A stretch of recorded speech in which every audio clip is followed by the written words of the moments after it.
Monsieur le Président, bonjour. Bonjour, Monsieur Boisbouvier. C'est la première fois que vous gouvernez. Après 6 mois d'exercice, est-ce aussi difficile que vous le pensiez? Je savais déjà à peu près que la situation était très difficile, mais je ne me rendais pas compte de l'ampleur réellement de l'État.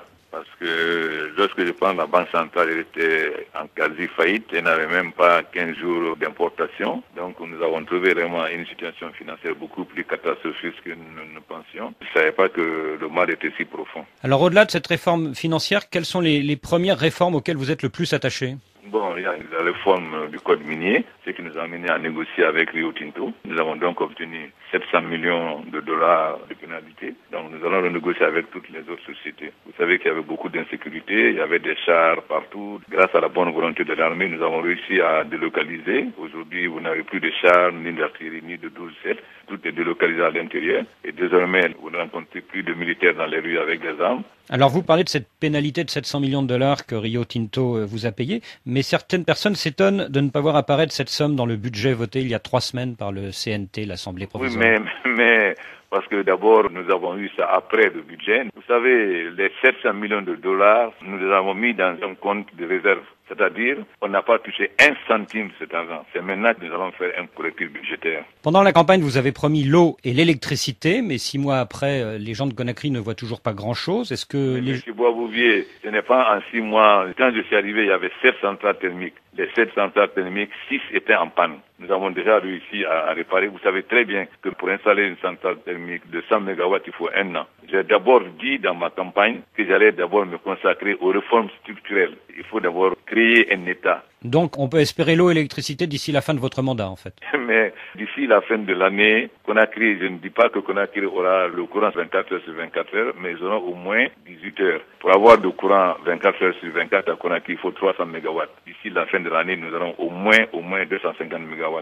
Et ensuite, d'ici 4 ans, nous allons passer à l'énergie hydraulique par les barrages. Partout dans le monde, à Paris, en Afrique du Sud, dans les Émirats, vous appelez les investisseurs à venir chez vous en Guinée-Conakry. Est-ce que l'affaire du port de Conakry, est-ce que la rupture avec Jetma au profit de Bolloré ne risque pas de les échauder? Vous savez, il n'y a que vous qui vous intéressez à ça. Air France avait 3 vols par semaine. Actuellement, il y a un vol par jour. Air France est obligé de débarquer plus de 40 personnes. Tous les jours, les investisseurs viennent du Brésil, de partout. L'histoire du port, c'est très simple. Le contrat de Jetma a été mis en cause dès le régime de Conté. Et il était dit dans l'appel d'offres que si le premier est défaillant, c'est le deuxième automatiquement qui a le contrat. Sur le plan politique, Monsieur le Président, les législatives sont programmées fin novembre. Le recensement de la population a été fait il y a 1 an. Pourquoi voulez-vous le refaire à nouveau? Beaucoup de gens ne sont pas fait recenser à cause de l'impôt de capitation. Les paysans, beaucoup refusaient parce que lorsque vous recensez 8 personnes, vous payez 8 fois l'impôt. J'ai commencé par supprimer cet impôt. Deuxièmement, il y a eu beaucoup de doubles recensements des enfants de 14 ans qui ont voté, etc. Et ensuite, les cartes alphanumériques n'ont pas pu être utilisées. Aujourd'hui, nous faisons exactement ce qui a été fait au Congo-Kinshasa, au Sénégal et en Côte d'Ivoire, c'est-à-dire nous allons donner la carte d'électeur en même temps que la carte d'identité. Mais je ne vois pas en quoi recenser la population peut être gênante. On ne va pas aller chercher des Guinéens sur la planète Mars, donc il s'agit de donner la chance aux paysans qui n'avaient pas pu être recensés d'être recensés. Oui, mais comme l'opposition craint des tricheries, elle se demande pourquoi vous refaites recenser tout le monde. Mais en quoi un recensement peut faire de la tricherie? D'abord, il ne faut pas dire l'opposition. Il y a 110 partis qui sont d'accord, qui ont approuvé le recensement. Et en quoi un recensement peut amener la fraude? Pourquoi vous refaites recenser tout le monde au lieu de rouvrir simplement les bureaux d'inscription pour ceux qui ne sont pas inscrits? Parce que d'abord, nous n'avons pas la liste. Nous avons tout fait avant le deuxième tour pour avoir la liste électorale. On n'a jamais eu accès à la liste électorale. Monsieur le Président, sur cette question du fichier électoral, sur celle de la date des élections ou celle de la composition de la CENI, est-ce que vous êtes ouvert à une concertation avec tous les partis politiques, comme vous le propose par exemple l'International Crisis Group?